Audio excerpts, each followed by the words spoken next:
Bella's Quiet Place welcomes you back, and if you're listening with your headphones on, tighten them, because this story doesn't walk. It kicks the door open and drags you straight into the mess life throws without warning.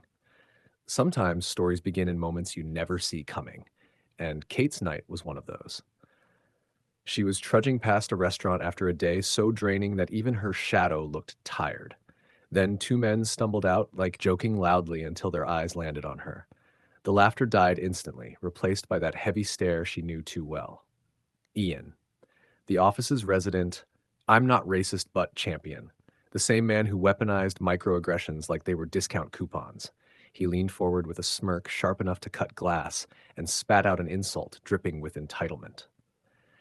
Kate didn't flinch on the outside, but inside something cracked, something exhausted from years of swallowing the same poison.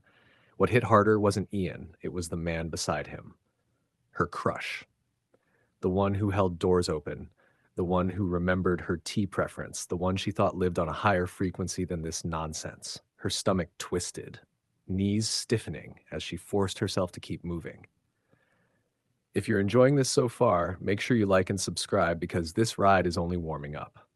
A few steps later, she felt footsteps trailing behind her. Slow, intentional, too close. She turned slightly, pulse rising, only to see him, her crush, following alone, eyes softer than before, carrying something complicated. And that moment, that tension, was where everything began to shift. The air around them felt stretched, thin, like even the night wasn't sure what was about to happen. Her crush slowed as he reached her, raising both hands slightly, not in surrender, but in reassurance. Kate, wait. His voice carried uncertainty, guilt, and something that sounded like he'd been replaying the last 5 minutes in his head and losing every round. She stopped, because part of her needed answers. The other part wanted to sprint home, bury herself in a blanket, and pretend the evening never happened. I didn't know he'd say that, he said, breath unsteady. She watched him carefully, trying to read sincerity from shadows. I'm not here to explain him. I came because... He hesitated. Because you looked like you were carrying way too much alone. Kate didn't respond. Silence is sometimes louder than shouting. A car passed, headlights slicing across his face, revealing a bruise darkening his jaw. She raised an eyebrow. He gave a shy chuckle that didn't match the situation. Ian's mouth runs faster than his common sense. I called him out, and he didn't like it. Kate blinked. He hit you? More like swung and missed. Mostly. He shrugged like getting almost punched was a casual Tuesday. If you're still locked in, don't forget to like and subscribe. This story is only getting wilder. She exhaled, tension loosening just slightly. Why follow me? He swallowed, eyes steady, because I didn't want the night to belong to him.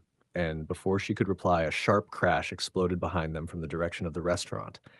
Shouting, chaotic footsteps, something breaking. Something was unraveling fast. The crash behind them wasn't small, polite, or accidental. It sounded like someone had thrown a whole table at the concept of peace. Kate and her crush spun around just in time to see Ian stumbling out of the restaurant again, this time dragging chaos with him. A chair clattered after him, followed by an angry waiter waving a receipt like it was a court summons. Sir, you can't scream at people and refuse to pay. This isn't democracy. Ian barked back something sloppy and furious, tripping over the curb and catching himself on a parked car. Kate couldn't help it. A tiny, involuntary laugh escaped her. Not joy, just disbelief at how fast karma sprinted tonight. If you're enjoying this madness, remember to like and subscribe, because clearly the universe already did. Her crush muttered, I swear he's allergic to dignity. Ian finally spotted them, eyes narrowing, face red from either anger or the 3 cocktails he'd insisted were lightweights drinks. Oh, look, he slurred, pointing at Kate with the confidence of a man who had never been punched by consequences. Little Miss Sensitive ran to her hero. Kate stepped closer, not shaking, not shrinking. Go home, Ian. Home, he sneered. I'm just getting started. He lunged, not at her, but at her crush, fist swinging with all the coordination of a confused mosquito. Her crush dodged easily, but Ian's wild momentum carried him forward. He slipped, skidded, and face-planted directly into a puddle left from yesterday's rain, water splashing like the universe applauding. The waiter gasped. Kate stared. Her crush whispered, Please tell me you saw that. And that was when another voice, deep, commanding, shouted from behind them, Hey, all 3 of you, stop right there. The voice cut through the night like a blade, firm enough to freeze everyone mid-breath. A tall officer approached, not with hostility, but with that exhausted expression of someone who'd already dealt with too many fools for one shift. Ian scrambled upright, mud dripping from his chin, trying to look respectable while smelling like poor decisions and rainwater. "Officer! Arrest them!" he sputtered, pointing at Kate and her crush as if righteousness lived in his pocket. The officer raised an eyebrow so high it nearly left Earth. "Son, I watched the security footage from inside.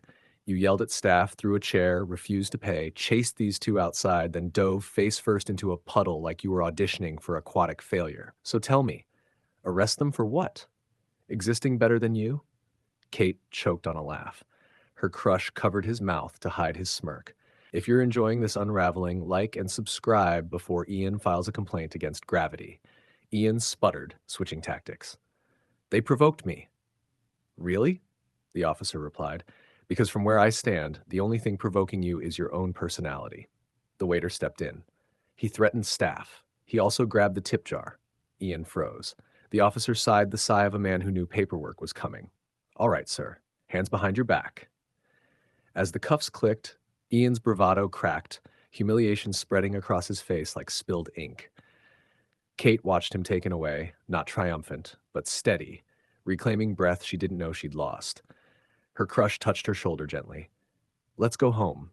And as they walked, she realized the night hadn't broken her at all. It was building her into someone who would never shrink again. This is Bella's Quiet Place. Thank you for listening. Until the next story, good night.